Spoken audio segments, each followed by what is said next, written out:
Bonjour et bienvenue à Les SDC au cœur de nos quartiers. Je m'appelle Louis-Philippe Labrèche et au cours de 3 balados, avec mon bon ami Marc-André Mongrain, on va se demander, les SDC, qu'est-ce que c'est? Quand est-ce qu'elles sont nées? Pourquoi sont-elles nées? Et quels sont leurs impacts dans notre vie de tous les jours? Vous allez être surpris de tout ce qui découle de leurs initiatives. En tout cas, moi je l'ai été. On va aussi faire des belles rencontres avec des gens aussi passionnés que passionnants, qui ont des histoires singulières et qui font partie de ce qui rend Montréal si charmante comme ville. Aujourd'hui, on creuse l'histoire des SDC. Je me suis demandé, pourquoi est-ce que des commerçants d'une même rue ont voulu s'unir? Et qu'est-ce que ça a changé dans Montréal? On va aller à la rencontre de Pierre Boudreau, qui en connaît beaucoup sur ces questions. On va parler à Marie-Josée Choquette, qui est directrice générale de la SDC Monk. On va parler à Claude Roy, un libraire pas comme les autres qui a pignon sur la rue Masson depuis la fin des années 70, et 2 commerçantes dans la fleur de l'âge, Anne L'Espérance et Martine Odile Tessier. Bonne écoute!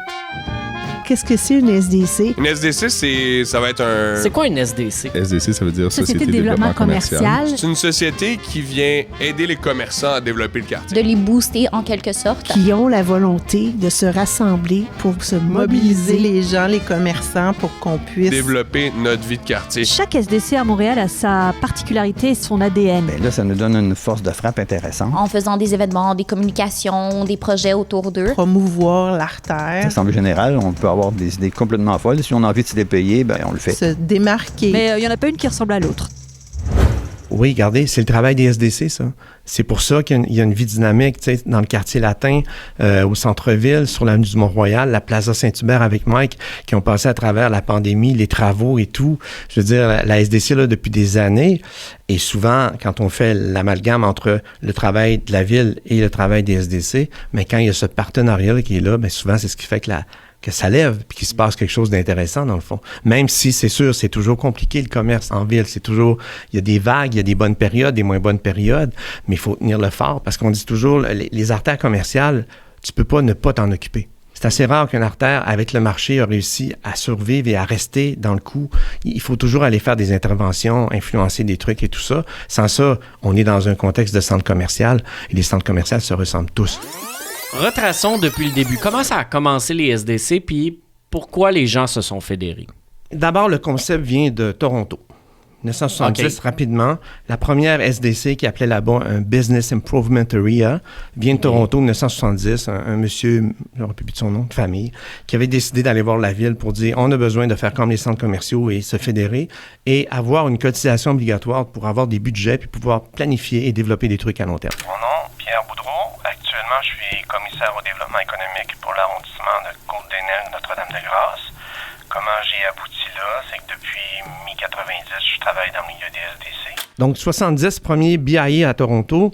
80, la ville de Montréal, récession économique, taux d'inflation qui monte, les artères commerciales, ça allait mal, les centres d'achat leur rentraient dedans, etc. Donc, les gens de la ville se sont dit, il faut aller chercher ce concept-là, il faut le développer.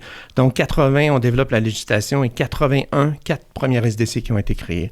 Si je me rappelle bien, il y avait Saint-Hubert, il y avait Monk, il y avait Ontario et il y avait Masson. Oui. C'est les 4 premières. Donc, ça, c'est les 4. Et by the way, ils sont là tous les 4. Suite aux premières SDC qui ont été créées début des années 80, en est arrivé des suivantes aussi. En 82, ça a été fait au niveau de la province. Donc, les gens pouvaient créer des SDC ailleurs qu'à Montréal. Et puis après, tranquillement, il y a des nouvelles SDC qui sont créées à Montréal. Puis je vous dirais, milieu des années 90, fin 90, il y en avait à peu près une quinzaine à peu près. OK. Puis c'est dans cette période-là, à peu près entre 95 puis 2005, que là, il y a eu vraiment un développement, puis un gros leadership de l'avenue du Mont-Royal, la Société de l'avenue du Mont-Royal, qui est à 2 pas ici. C'est vraiment eux autres, avec Michel Despatie, qui était DG à l'époque, qui ont amené les SDC plus dans de la professionnalisation de ce qu'elles faisaient. On va lâcher les fameuses ventes trottoirs. On va faire des braderies, on va faire des promenades, des promotions commerciales, mais ça ne sera pas que ça. On va faire des vrais événements culturels, comme Nuit blanche sur tableau noir qu'ils faisaient à l'époque. Qui est devenu rue maintenant, mais qui est encore... Oui, tout ça. Encore un événement qui fonctionne. Oui, donc ils ont développé un volet culturel qui était vraiment intéressant. Donc, c'était pas seulement on fait une vente trottoir. Non, on fait un événement culturel qui est intéressant au point de vue du quartier et tout ça. Et les gens vont venir pour les mêmes raisons. Ils vont finir par magasiner de toute façon. Et ça permettait de faire des positionnements pour l'artère commerciale. Ce que le boulevard Saint-Laurent a fait avec grande habileté avec le festival Mural. Oui. C'est la même chose. Donc, au lieu de dire on fait juste une braderie, non, on va positionner un événement culturel qui est très intéressant, qui dure encore aujourd'hui d'après plusieurs années. Oui, puis maintenant qui attire des artistes internationaux, là, c'est pas de la petite programmation. Là. Absolument, puis qui crée en plus, qui ajoute des murales à chaque année, qui embellit autour, etc. Donc, sont arrivés les événements culturels, sont arrivés les programmes de formation des marchands, parce qu'on faisait l'équation. Qu'est-ce que ça donne de demander aux gens de venir sur l'artère commerciale en créant une augmentation de l'achalandage si une fois dans les commerces, ils sont mal reçus, puis que nos commerçants ne sont pas compétents, entre guillemets. Donc, est arrivé Détail Formation, qui est né de la fesse gauche de l'avenue du Mont-Royal. C'était pour aider les commerçants avec de la consultation gratuite, avec des subventions, à faire du marketing, de la comptabilité, de la gestion de leur commerce, le service à la clientèle, les visites de clients mystères, toutes sortes de trucs comme ça. Donc, pour devenir une vraie société de développement commercial... Ça, c'est quand même intéressant parce que ça, c'est le genre de service qui est beaucoup plus utile à un non-franchisé, là, dans le sens à une boutique indépendante. Absolument. Qui est pas dans un carcan là, qui est imposé par une maison mère. Parce que c'est un peu ça, là, des fois. Ils n'ont pas accès à ça. Exact. Les marchands indépendants. Puis on dit toujours, les marchands indépendants, c'est eux qui développent la personnalité de la rue. Et c'est là que tu peux aller jaser avec la personne. Une franchise, t'arrives, bon, c'est souvent des employés qui sont pas là très longtemps, t'as pas le propriétaire qui met tout son cœur, tout son ardeur, etc. Alors qu'un commerce indépendant, justement, ils n'ont pas accès à ces programmes-là que les franchisés ont. Donc, faire ça pour les marchands indépendants, c'était très bien dans le sens que ça les aidait à avoir de la continuité et surtout à pérenniser leur commerce sur la rue. Où est-ce qu'on va, Eh bien, on s'en va vers le Limaçon, qui est une des plus vieilles librairies de Montréal, mais surtout qui est une librairie indépendante encore. Ça existe plus énormément à Montréal, qui se trouve pas très loin du coin de la 5e avenue sur Masson. Inviter le quartier à venir profiter de la rue, célébrer. Il y a un peu de gratitude là-dedans, hey, toute l'année vous nous supportez, on va vous faire un party, on va vous faire un défilé, on vous fournit le Père Noël puis les personnages. Alors, Claude Roy, je suis un passeur entre un auteur qui s'est déposé dans un livre, parce qu'il n'y avait vraiment pas la possibilité d'aller chez vous, et une personne qui veut le rencontrer. Il y a plein de choses de ce genre-là, du cinéma dans le parc. C'est nous autres qui le financent aussi. Ah oui. Vraiment des choses, tu te dis, c'est quoi le rapport? Ils nous vendront rien. Ben, c'est ça. C'est juste l'idée. On est au cœur du village. Puis si vous n'êtes pas content de la rue, si on ne s'aime pas, on s'en va nulle part. Fait qu'on veut vous redire qu'on vous aime. Puis là, ça marche. Tu sais. Mais ici, là, si tu es ici depuis 48 ans, j'imagine, c'est parce que les gens reviennent te voir. Ben, c'est ça. Là. Moi, je suis rendu à la 3e génération. Quand quelqu'un y arrive, puis dans 35 ans, puis il vient avec son petit de 10 ans, puis il dit « Hey, il n'a quasiment pas changé, c'est le monsieur qui me vendait des comics quand j'étais petit. » Ben, c'est sûr, je connaissais ses parents. Là, puis c'est un plaisir pour eux, là. J'en ai une qui revenait dans le quartier, elle m'a emmené sa petite fille, puis elle l'a emmenée dans le coin de la papeterie, puis elle dit « Avez-vous encore ça, là, tu sais, des effaces de fantaisie, puis des collants qu'on mettait dans des cahiers? » Je me rappelle, on sortait de l'école, puis on descendait ici. Je comprends, on avait un employé de plus pendant 1 heure à chaque jour à la sortie de l'école, parce qu'il y avait une folie pour les petits plaisirs, mais c'était magique pour elle. Elle se rappelle pas quelqu'un qui rit, puis quelle épicerie elle allait quand elle était petite, mais elle se rappelle de la magie de chez Limaçon. Puis là, elle voulait que sa fille le vive aussi. Hey, ça, là, ça recharge la batterie pour la journée, la semaine, puis et plus, là. C'est ça le rapport avec, qu'on disait, là, le rapport avec les gens du quartier. C'est pas tout à fait de la vente. C'est vraiment plus. On est là, on a des choses que vous aimez, vous nous aimez. Vous nous faites penser à des choses qu'on devrait avoir en tablette. Vous nous faites découvrir des trucs qu'on va présenter à d'autres. C'est un cercle, là. Les SDC... C'est le point central de ce qui fait des petits villages cachés en dedans de la ville. T'sais? Ah oui! Ça, je me rappelle dans nos premières années, les gens étaient tellement fiers de trouver la librairie en plus de la boucherie puis de tout ça qu'il me disait, là, mais avec un air ancien, là, comme « Hey, j'aime bien ça, que je peux avoir tout ici, j'ai pas besoin de descendre en ville. » Puis on entendait dans ça une expression de « Faudrait atteler la charrette puis descendre en ville, ça va me prendre la journée, cette affaire d'expédition-là. Puis je peux rester dans mon village ici, ça fait mon bonheur. » Puis pour avoir une atmosphère de village comme ça, de nos jours, tu peux même pas juste sortir de la ville. Ben non, tu es en banlieue, plus loin. Ouais. Pour avoir cette affaire-là, tu es vraiment loin, puis descendre en ville, là, tout d'un coup, ça se révèle que c'est vrai, que c'est pas une aventure d'une journée. Là, on a un village qui est caché dans la ville. On a juste à prendre la 47, puis après ça, on s'approche, puis on va en ville. Ça se fait pas pire, mais on a notre village caché dans la ville. Puis je pense que beaucoup d'autres SDC ont réussi à faire ça aussi. Dire aux gens, « Hey, vous allez trouver pas mal tout ce qu'il vous faut ici. » On est correct. On est caché dans la ville. Pas un mot, c'est tout leur secret qu'on s'organise dans le petit coin entre nous. Ça, c'est vraiment le beau côté là, des SDC. Ils ne savaient pas, mais c'est ça qu'ils ont créé. Des poches de bonheur. Des oasis, tiens.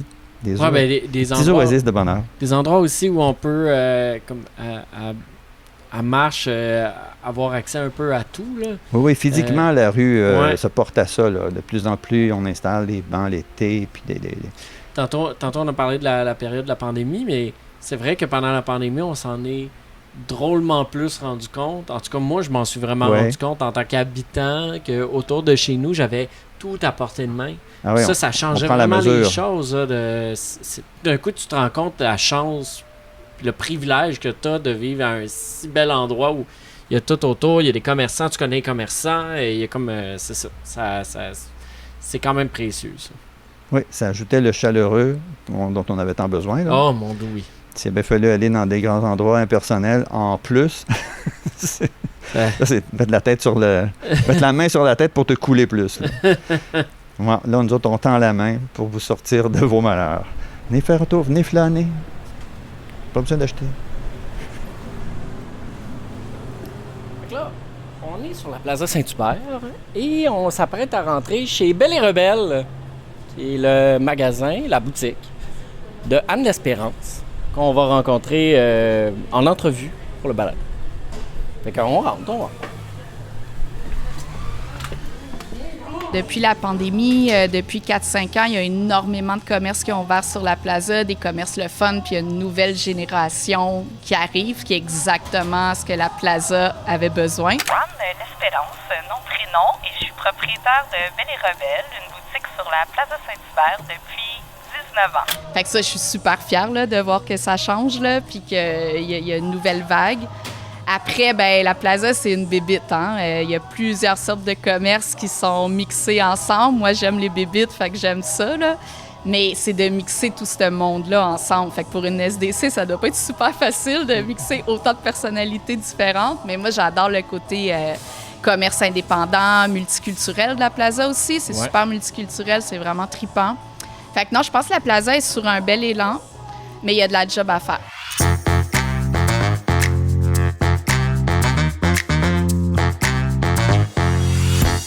Et arrivait aussi en même temps avec tout ça, fin des années 2000, l'argumentaire aussi, la représentation qui se faisait auprès des pouvoirs publics. Parce que 2005 à 2010 est arrivé, on a commencé à faire un peu des missions économiques. On va dire, écoute, on va aller voir ce qui se fait ailleurs. Oui, le concept de BIA SDC vient du Canada, mais on s'apercevait qu'on était en train de se faire dépasser par des gens en Angleterre, des gens aux États-Unis, au Canada anglais, etc. Donc là, on s'est ouvert un peu sur ce qui se faisait ailleurs. À l'époque, à Destination Centre-Ville, on organisait des missions économiques, des participer au congrès, donc pour aller voir ce qui se fait ailleurs. Parce que si on reste juste dans notre cocon montréalais, on ne pourra pas devenir meilleur. Donc le but, c'était d'aller chercher des meilleures pratiques. Et tout ça nous a amené, avec la création de la SDCM, l'Association des SDC de Montréal, en 2007-2008, pour pouvoir développer, dans le fond, l'argumentaire que quoi, et je me rappelle le premier colloque qu'on a fait en 2008, ça s'appelait « Les artères commerciales plus que du commerce ». Parce que une artère commerciale, à la différence d'un centre commercial, tu ne peux pas fermer ça. Si une artère va mal, il faut que tu t'en occupes. Donc, on s'est dit, il faut convaincre les élus de ça, de la pertinence de travailler avec les artères commerciales, de ne pas simplement considérer les marchands qui sont sur les artères comme des marchands tout court. ils apportent à l'arrondissement une qualité de vie que les citoyens apprécient. Donc, si l'artère va bien dans le quartier, la qualité de vie, forcément, va s'y retrouver améliorée dans le quartier et vice-versa, et les citoyens vont aimer le quartier. Et c'est prouvé, quand les gens cherchent une maison, un appartement, qu'est-ce qu'ils regardent, entre autres aussi? L'artère commerciale. Tout à fait. Si c'est plein de locaux vacants, puis c'est tout croche, ils n'ont pas envie. Donc, on leur disait, il faut que vous collaboriez avec les SDC, avec les artères commerciales, parce que tout le monde va s'y retrouver gagnant, parce que c'est ce que les citoyens recherchent aussi. Donc, quand on disait c'est plus que du commerce, c'est que, voilà. Donc, c'est de même qu'on a développé un argumentaire qui allait plus loin que juste dire, on veut aider les commerçants, on va faire plus d'affaires.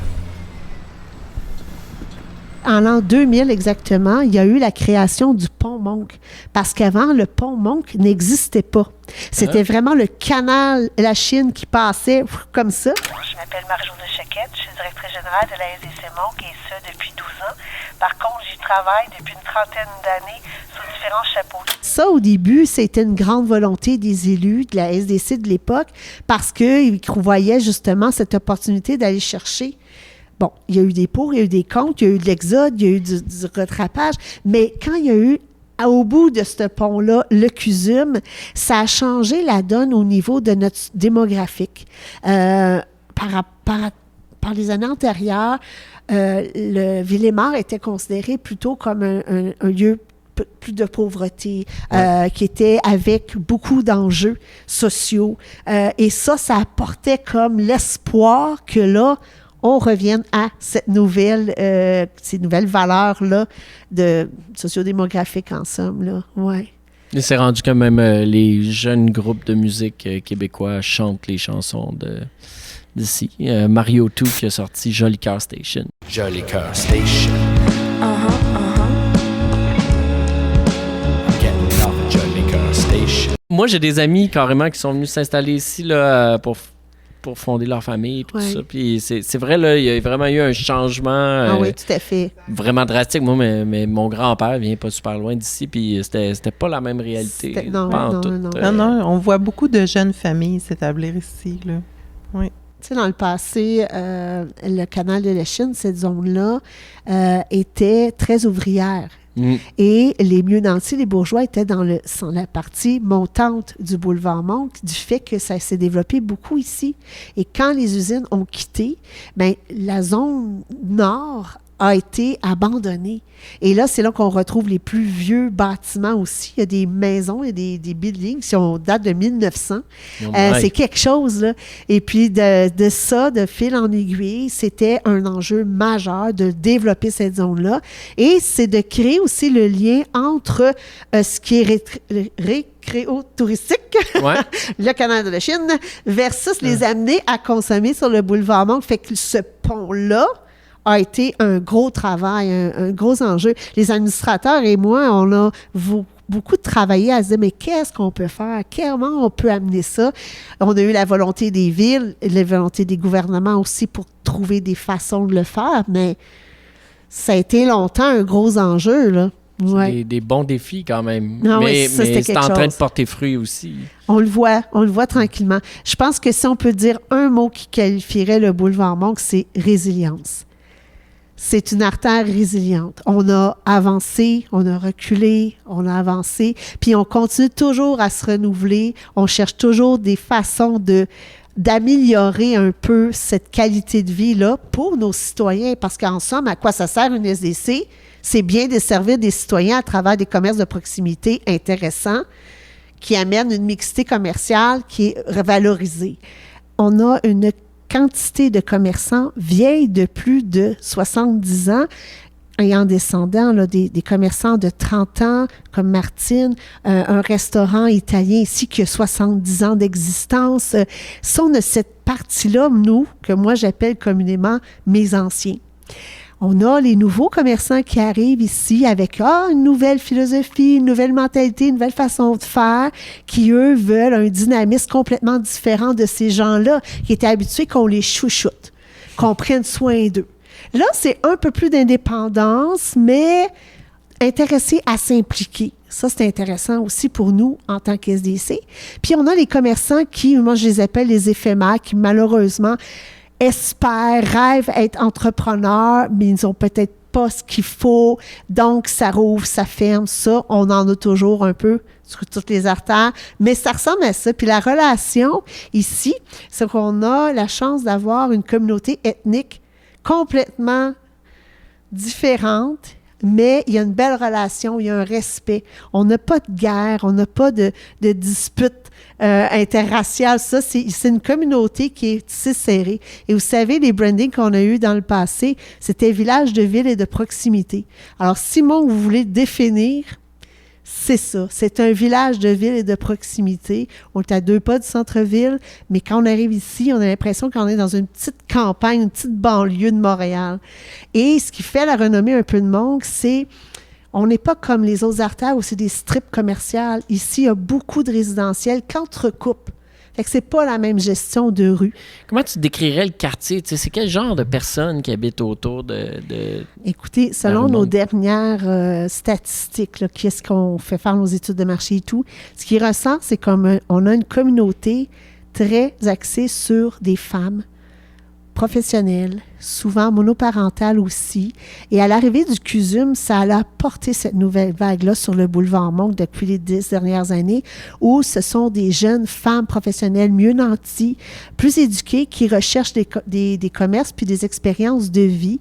Et on est dans le social. Alors, quand on va dans des activités, si on cible ça, on va chercher notre communauté.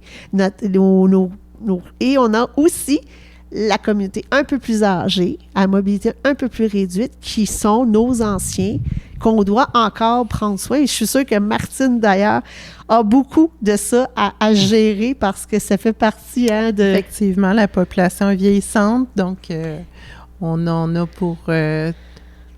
tous nos clients, tous les âges, on fait attention à tout le monde. La vue descend avec le temps, c'est ça qui arrive. Ouais, c'est ça. Mais en gros, c'est ce que je pourrais vous raconter sur la communauté en ce moment ici. Ben, c'est des jeunes familles, c'est des gens qui veulent s'approprier leur artère dans des activités familiales où il y a des impacts de sécurité, où ils veulent des choses qui relèvent un peu, comme Martine vous l'expliquait tout à l'heure, les animations qu'on a, ben vous le ressentez, c'est très dans la famille. C'est des choses qui vont attirer, faire sortir nos gens, parce que vous savez, on n'a pas une énorme communauté à Villemort-Côte-Saint-Paul. On n'est pas... le Sud-Ouest, c'est pas énorme non plus. Fait que faut être inventif et créatif pour aller chercher les gens de l'externe.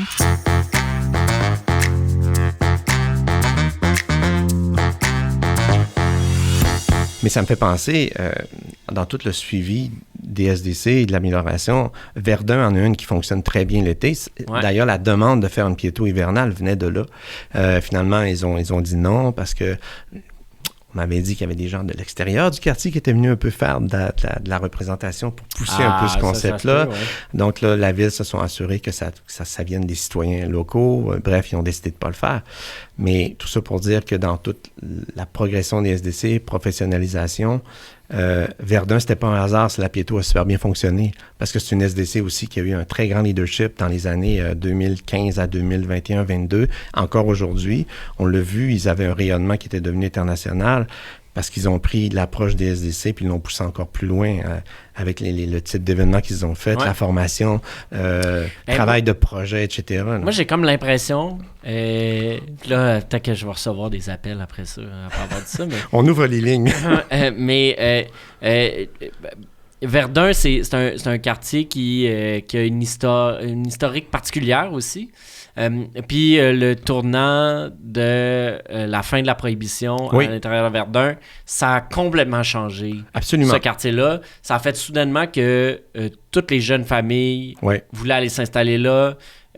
Moi, j'ai vécu le Verdun Dry où il se passe rien. Puis j'ai vécu le premier essai avec le Benelux, puis éventuellement l'ouverture de nombreux commerces. Puis j'ai vu maintenant, presque à tous les étés, moi puis ma copine, on fait juste aller passer une journée dans Verdun Ouais. pour le fun, Mhm. juste pour se promener puis aller dans les commerces à place Ouais. parce que c'est beau, c'est le fun, on est bien. Tu peux aller passer un peu de temps sur le bord de l'eau. Mhm. Tu sais, il y a quelque chose de super attirant maintenant Ouais, par rapport ouais, à ce absolument, quartier-là. Fait absolument. j'ai comme l'impression que c'est un quartier qui est comme il est sorti de l'adolescence. Tu sais. Il y a Oui, comme- oui, un peu. Puis moi, je vois deux choses là-dedans, dans le fond. Il y a toujours une question de cycle aussi, de vie des artères commerciales. Tu sais, à l'époque, moi, quand je suis arrivé à Montréal en 91, l'avenue du Mont-Royal, c'était une artère de quartier typique, là. Je veux dire, pendant les ventes trottoirs, il y avait des épluchettes de blé d'Inde, et c'était très, je veux dire, puis, tu sais, j'ai rien contre ça, mais on n'était vraiment pas où ce que c'est rendu aujourd'hui. Et est arrivé un moment où tout le monde voulait aller sur l'avenue du Mont-Royal parce qu'il y avait eu aussi tout le développement du quartier qui est devenu un quartier artistique. Ouais. Tout le monde voulait habiter sur le plateau.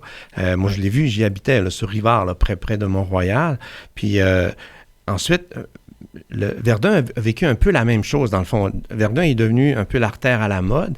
Puis des fois, tu es victime de ton succès parce qu'après ça, les loyers augmentent. Exact. Mais pour revenir à, oui, le fameux Dry Verdun, puis ensuite, quand ils ont commencé à revendre de l'alcool dans les restaurants puis les bars, ben il y avait déjà la SDC qui était là, puis qui était capable de saisir la vague et de dire, oui, ça va être un élément qui va aider, mais si la SDC n'avait pas été là, il y aurait eu plein de choses qui n'auraient pas pris C'est place certain. nécessairement. Donc, puis Billy Walsh qui était là à l'époque. Billy Walsh a été directeur général de la SDC Wellington ainsi que le président de l'Association des SDC de Montréal. Il a laissé une empreinte indélébile sur la façon contemporaine de voir les sociétés de développement commercial. Il est excellent dans ce qu'il a fait là, par rapport à tous les événements, comme on pense à Cabane Panache qui s'est développé. Ouais, il y a eu la présence d'esprit de dire il n'y a personne qui le fait à Montréal, la fameuse cabane à sucre, etc. Ben oui. Donc, ça a été un succès fou. Exact. Les programmes de formation, les boutiques à l'essai, les développements, je veux dire, en mobilier urbain, d'embellissement, etc. Il a fait un super travail. Donc, c'est un peu ça, l'avenue du Mont-Royal, c'est un peu la même affaire. Il y avait une effervescence. Bon, ben on est là, puis on le fait, puis on le développe.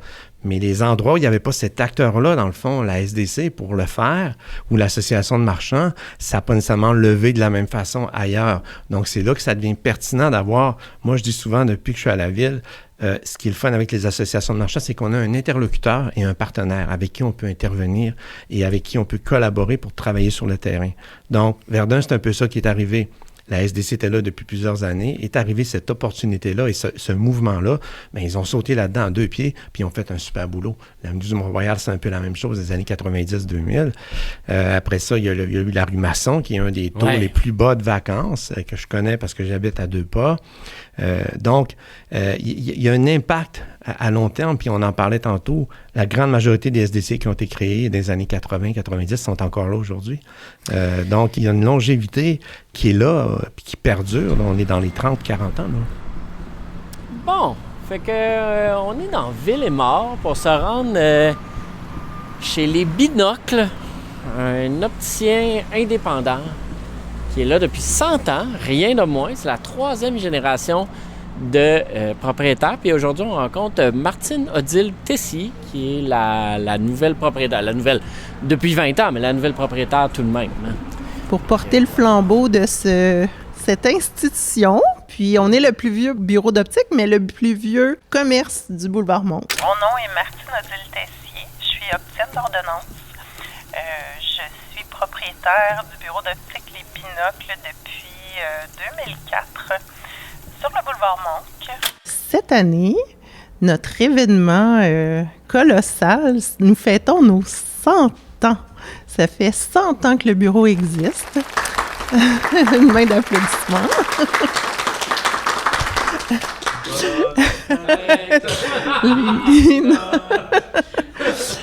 Donc, oui, on est le plus vieux bureau d'optique à Montréal, probablement au Québec, toujours indépendant.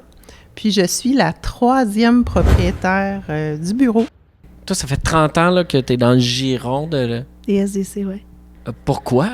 Qu'est-ce qui, toi, t'attire dans t'impliquer dans ça puis rester là? Je pense que j'ai toujours eu cette fibre-là en moi de prendre soin d'eux. Je suis arrivée ici à la fin de mon université. J'avais une jeune famille, moi aussi. J'étais résidente ici. Je cherchais un emploi qui me permettait d'être à proximité dans ce que j'aimais. Et de mandat en mandat, de chapeau en chapeau, un jour est arrivé le temps où on m'a dit, Marie-Josée, prends la relève de la direction parce que la SDC Monc a eu seulement que 2 femmes à sa tête depuis 1989, parce que de 81 à 89, il n'y avait pas de gouvernance. La gouvernance est arrivée à partir de 1989. Alors, de 89 à aujourd'hui, il y a eu seulement que 2 femmes à la tête de la SDC Monc. Et je suis la deuxième qui fait de son mieux pour amener ça à un autre niveau, exactement. C'est le meilleur mot que je peux vous dire, c'est qu'elle fait de son mieux. Vous avez vu un article de la presse qui a passé récemment, j'imagine, où on faisait justement la mention des 10 dernières années, où on a fait justement le développement de la zone où il y a le paradoxe, le parvis de Biencourt. Ouais. Cette zone-là, dans le passé, c'était vraiment pas développé. Tout ce qui était très négatif était là. Donc, ça a été comme un grand défi. Ce qui nous a aidé, c'est qu'il y a eu un développement au niveau de la Ville de Montréal, des investissements majeurs, la création du parvis de Biencourt et l'arrivée, dans les 5 dernières années, 80%, c'était de l'entrepreneuriat féminin qui ont développé majoritairement dans cette zone-là, qui crée en ce moment quasiment un des petits bijoux de l'artère. Hein? Fait que on est bien fiers de ça. Ouais.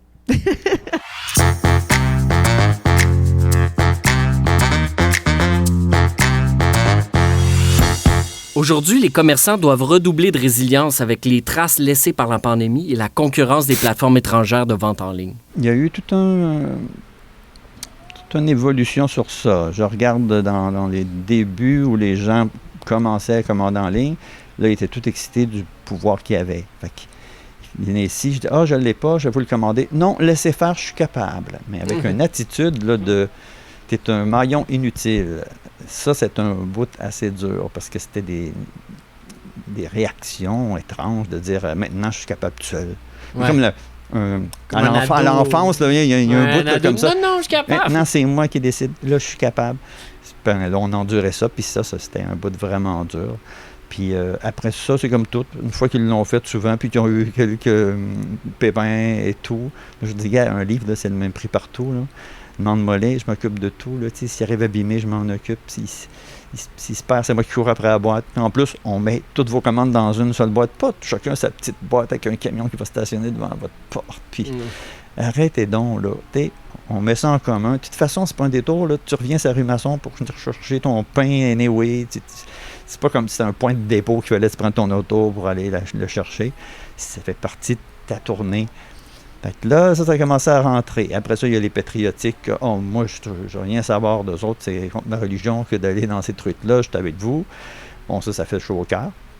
Mais la moyenne des gens ont vraiment décidé à un moment donné qu'il y avait assez joué avec ces gros joujoux-là. C'était pareil juste avant, là, les grandes surfaces. Là, vraiment que les Costco, c'est magique. T'sais, laisse faire la rue principale, on la laisse mourir, on s'en va là. Ça a pris une dizaine d'années, mais c'est le même phénomène encore. Finalement, c'est toujours des grosses quantités, il n'y a pas de service. On va le garder juste pour quand on a besoin des grosses affaires, mais on va retourner sur la rue. Puis si tu recules encore, puisque je suis vieux, la folie des centres d'achat, hein, qui est chantée dans les chansons québécoises, c'était pareil. La rue principale a pogné le bar parce que les centres d'achat, c'était si beau, si magique et tout. Puis après, ils sont tannés, sont revenus. Hey, où est-ce que la rue principale? C'est toi qui l'as décimé. Dans ces mouvements-là, je pense que là, on est rendu au retour du pendule. Ils ont assez joué avec les grosses bébelles. Puis ils veulent revenir à quelque chose de simple, de sympathique, d'humain. C'est des cycles, puis on est à la bonne place dans le cycle. Là. Moi, j'ai vécu le avant ou le après. Les ventes en ligne n'existaient pas quand j'ai commencé ou à peine. Quand ça a commencé, c'était très stressant parce qu'on réalisait que tous les fournisseurs avec qui on fait affaire, eux-mêmes vendaient en ligne. Puis bon, c'était dur de se trouver la place là-dedans. Par contre, moi, j'ai pris la vague vite là, de la vente en ligne. Ça fait super longtemps que je vends en ligne. Premièrement, moi, ça m'a appris un nouveau métier, puis ça m'a restimulé dans ma job parce que je me suis mis à plus m'occuper de ça, puis j'ai beaucoup appris du marketing, de la com. Fait que moi, ça m'a comme donné un élan de motivation différent. Puis, au final, un bon service à la clientèle, il n'y a rien qui bat ça. Puis la vente en ligne a énormément augmenté avec la pandémie. Là, ça s'est remis à se stabiliser un petit peu. Puis nos ventes en boutique recommencent à augmenter. Fait que je pense que les gens, ils ont soif de contact humain. On offre un excellent service à la clientèle. Je pense que la vente en ligne, c'est rendu un outil où peut-être les gens vont venir nous voir, ils vont magasiner un peu, mais ça représente, pour être honnête, peut-être 20 % de nos ventes. C'est pas la folie. Ça pourrait sûrement être plus, mais là encore, être plus, c'est investir plus d'argent. C'est une roue sans fin parce que si tu veux vendre 5$, il faut que des fois que tu investisses 2$.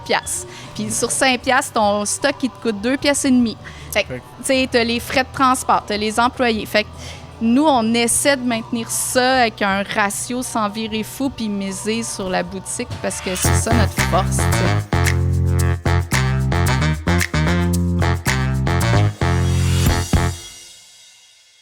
Si on revient à la fameuse formule SDC, on est rendu en 2026. Il y en a maintenant 25 SDC à Montréal. Il y en a 9 à Québec.